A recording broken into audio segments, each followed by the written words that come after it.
आज कफन में लटाइल बड़ी हमर जान आज कफन में लटाइल बड़ी।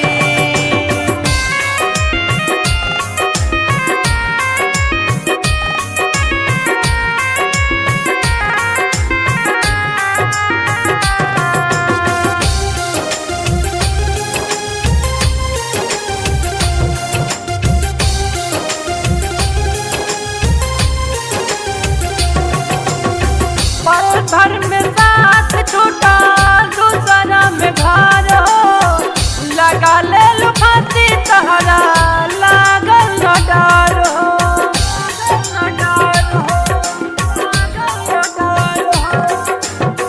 पल भर में साथ छूटा दूसरा में घर हो लगा ले लो फांसी तहरा लागल न डर हो।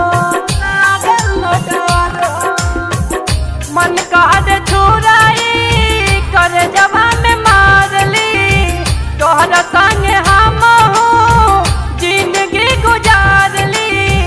सीलिंग के छड़ में गाठ लगाइल बड़ी हमर जान आज कफन में लटाइल बड़ी हमर जान आज कफन में लटाइल बड़ी।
आज कफन में